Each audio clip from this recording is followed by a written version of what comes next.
गुजरी आम दिनों की ही तरह नगर के चौराहे में खड़ी अपनी दही बेच रही थी। तभी राजकुमार उस गुजरी के पास आता है और उससे दही देने को कहता है। वो ये बिल्कुल भी नहीं पहचान सका कि ये गुजरी और कोई नहीं बल्कि वही जाटनी है जिसे उसने विवाह के बीच में ही छोड़ दिया था। राजा का लड़का गुजरी के रूप सौंदर्य पर आसक्त हो जाता है। गुजरी यानी जाटनी की तो शुरू से ही ये योजना थी कि वो किसी प्रकार राजा के लड़के को अपने जाल में फांस सके। अब राजकुमार हर रोज गुजरी के पास दही के बहाने आने लगा। एक दिन गुजरी ने उसे अपने डेरे में आमंत्रित किया। दोनों का प्यार प्रवान चढ़ा और वो एकांत में बने गुजरी के डेरे में मिलने लगे। इस प्रकार गुजरी यानी जाटनी गर्भ धारण कर लेती है। अगली बार जब राजकुमार उसके पास आया तो वो राजकुमार से अपने घर जाने की इजाजत लेते हुए कहती है, अब मुझे मेरे घर जाना पड़ेगा। मुझे बहुत दिन हो गए, घर वाले चिंता में होंगे। राजकुमार गुजरी को रोकने की बहुत चेष्टा करता है पर वो नहीं मानती। अंततः गुजरी राजकुमार को जल्दी ही दोबारा मिलने का आश्वासन देती है।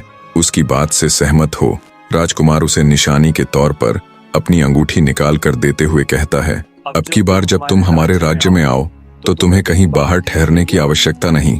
तुम पहरेदारों को मेरी ये अंगूठी दिखाकर सीधी राजमहल चली आना। राजकुमार की अंगूठी ले जाटनी फिर से अपने गांव अपने पिता के पास लौट जाती है। तय समय पर जाटनी ने एक बड़े ही स्वस्थ और तेजस्वी पुत्र को जन्म दिया। पुत्र के जन्म पर उसने अपने पिता को भी अपनी सारी योजना बता दी। समय अपनी गति के साथ बीतने लगा। जाटनी अपने पुत्र का खान पान का विशेष ध्यान देती जिससे वो दिन दूनी और रात चौगुनी गति से बढ़ने लगा। जाटनी से पैदा हुआ वो तेजस्वी लड़का अपनी उम्र के सभी लड़कों से होशियार और बलवान था। खेल खेल में वो अपने साथ खेलने वाले दूसरे लड़कों को पीट दिया करता था। ऐसे ही एक दिन जब वो खेल रहा था तो उसने एक ब्राह्मण के लड़के को घोड़ा बनाया और खुद उस पर सवार हो गया। घोड़े बने उस लड़के को जाटनी के लड़के ने बुरी तरह से पीट दिया।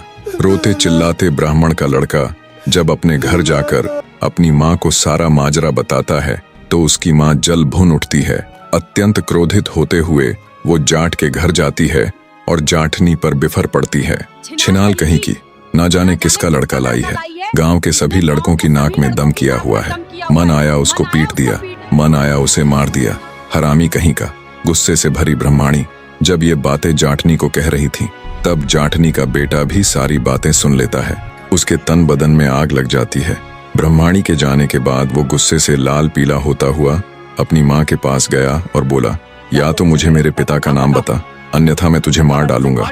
बने रहे।